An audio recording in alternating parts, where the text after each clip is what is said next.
Halloween didn't just terrify audiences, it terrified accountants at first.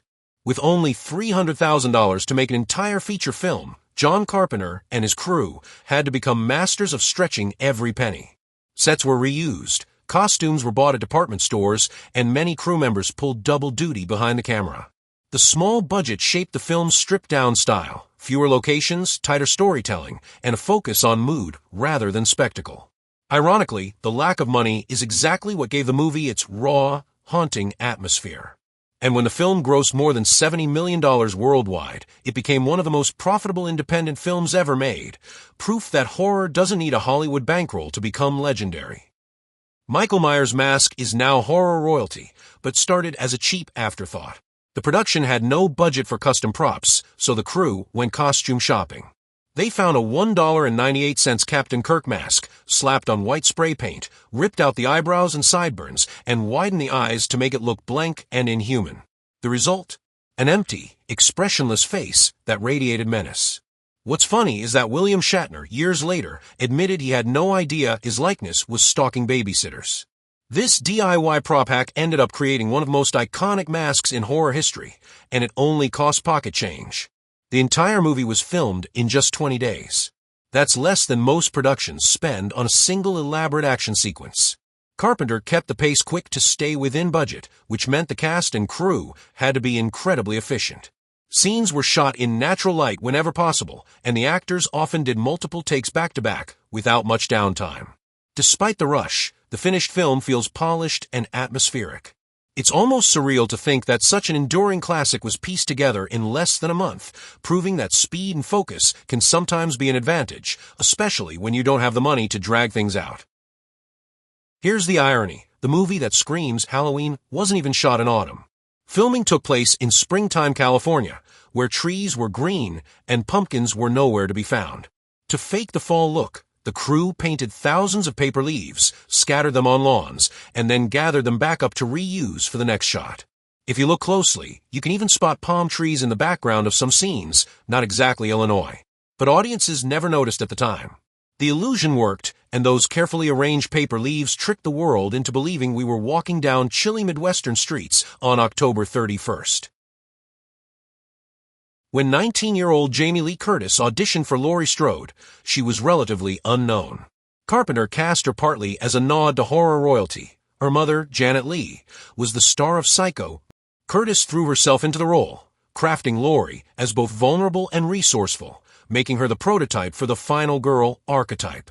What's remarkable is how natural Curtis feels on screen, especially considering this was her first major film.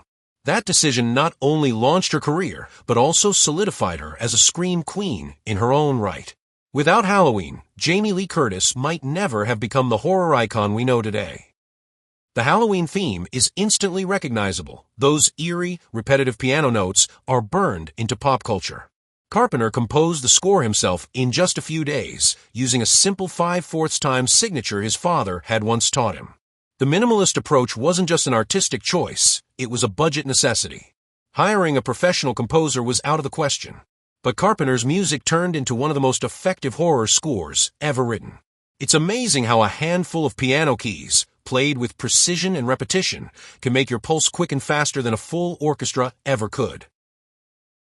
The opening scene, where the camera floats through the Myers house in one continuous shot, was groundbreaking in 1978. This was achieved with the Panaglide Steadicam system, a relatively new technology at the time. The effect gave the film its dreamlike quality, like we were watching through the killer's own eyes.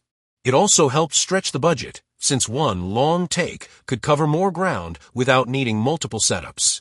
That opening shot became a template for horror films that wanted to put viewers directly into the perspective of evil, and it influenced cinematographers for decades to come. Laurie Strode's wardrobe wasn't carefully curated by Hollywood designers. Instead, Curtis and the crew picked up her costumes at local department stores like JCPenney. The total cost for her entire look was under $100.